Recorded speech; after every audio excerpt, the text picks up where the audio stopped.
Hello, my name is Pieter Smal. I just finished my master's degree at the University of Pretoria entitled Constructing a Model Musical Idiom for Award-Nominated Video Game Soundtracks. So my presentation today is not about my soundtrack that won an award, not yet, but my master's degree. So something about myself: I'm a pianist. I studied piano, a BMaster degree. I'm a video game composer. I'm also a gamer. And I've got interested in academia, religious studies, theology, especially how those two come into video games. I'm preparing at the moment an essay about shamanism in video games. History, literature theory, black and dry humor. I love dark humor. Star Wars. I've got a lot of Star Wars memorabilia, grammar, and punctuation. Speaking of which, I think we still have 20 minutes. And then my favorite composers are Bach, Mozart, Chopin, John Williams for Star Wars and Harry Potter and whatnot, and Jeremy Soule is a video game composer. I think he's really my video game composer icon. He wrote the soundtrack for Skyrim and a lot of other wonderful soundtracks. And then also this guy. If you don't know who he is, shame on you. So, research and conclusions.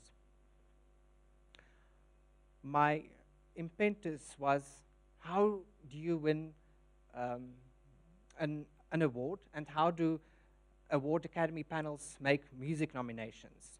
So I phoned up BAFTA, I phoned up DICE and VGX, and they didn't have any information. They say, well, we give it to the panels and they decide, so we don't have any set criteria.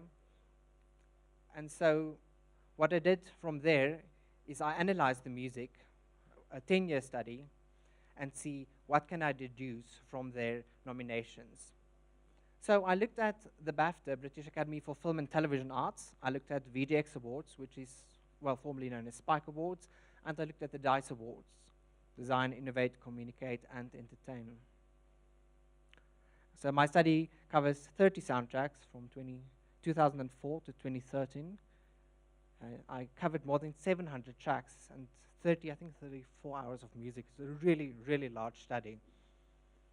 So, and let's just go through the games I did analyze. Beyond Good and Evil, the first Call of Duty game, Primal, Halo 2, Harry Potter and the Prison of Azkaban, that's Jeremy Soule, by the way, Hitman Contracts, Bully, Shadow of the Colossus, Tomb Raider Legend, Bioshock, Everyday Shooter, Lair, Dead Space, Left 4 Dead, World of Warcraft, Wrath of the Lich King, Batman Arkham Asylum, Dragon Age Origins, Uncharted 2, Among Thieves, Bastion, Heavy Rain, Fable 3, Deus Ex, Human Revolutions, Infamous 2, and then Skyrim, Assassin's Creed 3, Journey, and The Unfinished Swan.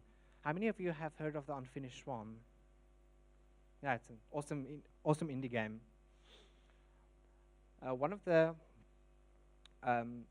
questions that I had was, how many indie games are nominated for any awards? Because if you think about big awards, they mostly go to AAA titles. However, as my research suggested, that trend is changing. So my main question was, can a musical idiom be derived for award-nominated video game soundtracks? If so, what features would this idiom possess? And so I looked at the following. What musical aesthetics are prevalent in award-nominated video game soundtracks between 2004 and 2013? Do award academy panels favor thematic-orientated video game soundtracks? I'll get back to thematicity now. Do award academy panels prefer instrumental or electronic synthesized orchestration for video game soundtracks? And then I've got a middle genre, which I called mixed orchestration, which is a combination of orchestral elements as well as synthesized elements. Does the presence of the epic idiom influence the judgment of the nomination committees? Because of, as you might know, the epic idiom is very popular in film music. What is the relationship between thematic material and the epic idiom in award-nominated video game music? So a melody would be any section from any song by Lady Gaga. It's not a theme because it's not associated with a diegetic narrative. So a melody is a sequence of single notes that you can usually sing, one note at a time, where the theme is usually associated with a character or idea, also connected with Wagner's leitmotif concept. And you'll usually find the idea of themes in film music and in video game music. For example, the Imperial March, Darth Vader's theme, Princess Leia's theme, Yoda's theme. But Yoda's theme is not the Lady Gaga song. Don't confuse the two. Themes bind the game together because they illustrate narrative and characters and situations. Musical themes is an oral code created by the composer to connect to the audience. And then a motive, another term I'm going to use, is a short, usually 3 to 4 string of foundational notes that is derived from a melody or a theme. So it's really the cornerstone that might be repeated over and over again. So by the end of my study, I could write a definition for the epic musical idiom. It's a style of diegetic music used predominantly in film, television, and video games that started in the 1990s. Hans Zimmer, who popularized the epic musical idiom with film audiences, made important contributions to this genre. As a pluralist postmodern musical genre, the epic music idiom is resistant to definition. However, common orchestrational characteristics include soft, often heroic brass melodies, accompanied by soft strings, ostinato string patterns that are propelled by percussive force, notably bass and taiko drums. Choral melodies, possibly perpetuated by Karl Orff's Carmina Burana, could also join the ensemble. Everyone still with me concerning epic music? Everyone? Okay, fantastic. So methodology, I briefly want to bring in how I went about to analyze my music. I created a generic mold, not genetic. A full theoretical analysis of 30 soundtracks is not feasible, not for a master's and not for a PhD. It's just too much. So I had to do a macro analysis, which was anchored by this generic scaffold. And like I said, I will analyze tracks as they appear in the soundtrack, not in the game, notating melodic themes with possible leitmotifs and describing the orchestration. Compositional aspects such as orchestration connected with the epic idiom will be highlighted. And this is what a typical generic mold would look like. I'll have the table, first an opening table, full title, developer, publisher, year, genre, composers, and the awards it got nominated for, all won. And then I'll have 10, 20, 30 pages of analysis. And at the end, I will have a game title, statistical summary table, where I track, bring all my research data for the individual game together. So, of course, I multiplied this by 30. And as you can see here, I'd have track time, the orchestration of the piece, orchestrational summary, thematic tracks, if it's melodic or thematic, and then look at the epic qualities. And then chapter 2, big analysis. This is the theme for the Elder Scrolls. And as you can see, also I brought in an example of the Skyrim motive, reduced from the Skyrim main theme. If you're really into the soundtracks I analyzed, it's, you can read up on my master's degree on your own time. This analysis is very long. So, conclusion, thematic evaluation. Non-thematic tracks and, of course, thematic tracks is in the same soundtrack. So I looked at the ratio between the two, and some years it's better, some years it's worse, but it seems as if thematicity is taking a bigger role within each soundtrack. Soundtracks that contribute to thematic dominance are Bioshock, Lair, Batman Arkham Asylum, Dragon Age Origins, Assassin's Creed 3, Journey, and The Unfinished Swan. By using motifs in the score, thematic unity is retained throughout the soundtrack without distracting the player from the gameplay. So often, instead of having the whole theme and you're going to hear the whole theme, you're just hearing a motive and it subconsciously work on the player. You don't know it, I don't know it, but when you think back, like, oh, I recognize that from somewhere. Scores with good motivic manipulation are Batman Arkham Asylum, Journey, and The Unfinished Swan. Then when I looked at the orchestration, you can see there's a little yellow line where there's some electronic music. It doesn't say that electronic music is not important in video game soundtracks anymore. However, they don't feature in award-nominated soundtracks anymore. In the indie scene, of course, but it seems that the panels preferred instrumental music and mixed music. If we look towards from 2009 towards the end, pure orchestral music is a very scarce thing.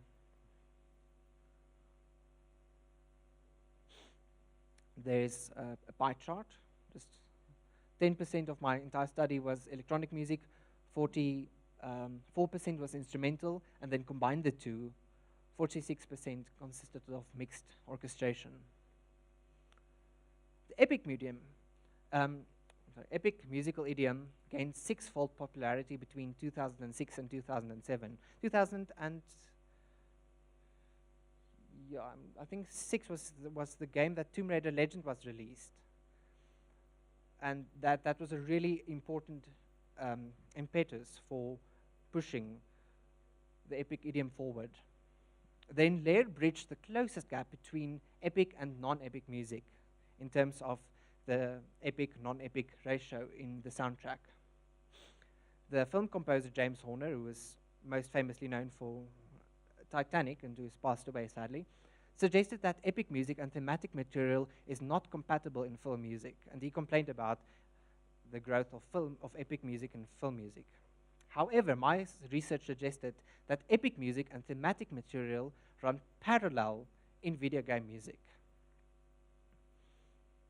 And this study is from 2005 to 2013, and as you can see, thematic tracks and epic tracks almost run parallel. So by the end of my study, I was able to draw up this model, as I promised, which I call the Video Game Award Academy Musical Idiom Model, which consists of these three aspects: thematic and motivic elements, mixed orchestration, and the epic idiom. And I write, award-nominated video game music is typically characterized by three musical characteristics: the usage of themes and motives, mixed orchestration, blending electronics synthesizers with orchestral instruments, and the inclusion of the epic music idiom. These musical attributes have no set hierarchy. The composer should judge the variables, which is the decision squares, depending on the needs of each individual track. The Video Game Award Academy Musical Idiom Model could also be considered to be a possible criterion by which Academy panels select nominations. They may not know it. I do. So part 2 is what you all came here for, is advice to developers and composers to even risk possibly getting a nomination for our music. The responsibility of the creative director. Sometimes soundtracks are considered disappointing by critics. Two examples here are Russell Shaw's soundtrack for Fable 3 and Truls Foreman and Colin O'Malley's soundtrack for Tomb Raider Underworld. However, the creative director decides the tone of the game and music by implication. So often it's not the problem is not with the composer, but with the creative director who made strange choices. And just by the way, I think those two are fantastic soundtracks.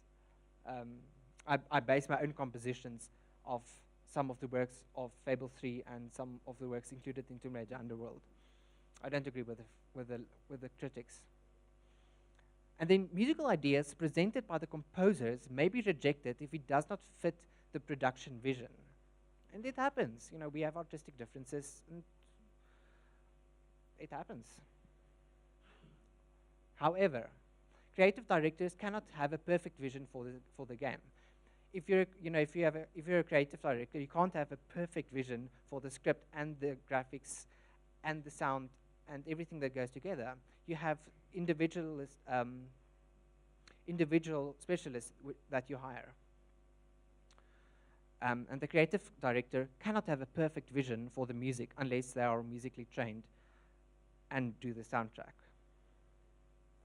Aspiring developers, especially indie developers, should look towards award academies and respected video game soundtracks for guidance. Now, thankfully, there are fantastic award-nominated indie soundtracks, so we can look at those indie soundtracks. We don't have to base our work on AAA games. So when to implement music in your game? My research suggests that many game developers deem music irrelevant, especially AAA developers, to the creative process, resulting in countless incidents where composers were hired during the final stages of game development. And I listed some examples in my research where a week or two before release, like, oh, come and write a soundtrack for us. However, most award-nominated video game soundtracks were designed and composed from the beginning of the development. And here I listed 3 examples: Skyrim, Journey, and Tomb Raider Underworld, because they're not just auxiliary to the game, but they're integral part of the entire artistic soundscape. If musical ideas are not implemented into your game design from the beginning of development, the composer cannot be expected to write an astounding score in a matter of days. And I have this very tacky flower so that you can remember that. Of course, you can have a fantastic score in a matter of days, but if you want the artistic integrity that most of these award panels are looking for, the composer will usually need a little bit more time. Just one thing more. If you look, Skyrim is 4 soundtracks. 4 CDs, huge soundtrack. And the composers for Tomb Raider Underworld work longer than a year on the soundtracks, so parallel with the development. So the responsibility of the composer is to use any model, here's my model, and decide how many themes and motifs there are, if they're going to use the epic idiom, if applicable or not, and mixed orchestration. Of course, the epic idiom isn't always applicable, like in the case of indie games, but as I've shown in the case of the Unfinished Swan, you don't need all of these aspects to get a nomination. However, they're prevalent. Then concerning indie soundtracks, composers can afford to make unusual musical choices with indie games for the sake of artistic freedom and artistic integrity. And we have Jessica Curry, where she got an a cappella choir with music text based on the Bible, for Everybody's Gone to the Rapture. If you look at older game soundtracks, she uses from the Protestant tradition, from the Catholic, and even from the Orthodox tradition, although she's an atheist. That's fascinating for me, who study religious studies. Ludovic Sagnier, he combines piano and harpsichord in The Secrets of Da Vinci. And then my own work, for the upcoming Monsters and Medicine, the entire soundtrack I based mostly on the works of J.S. Bach. And that's the kind of artistic integrity and freedom we have, which AAA studios won't allow, because they have this cookie cutter ideas of what success is. And even if we look at the previous games that was presented, Broforce and Genital Jousting, neither of them would make it past any AAA studio.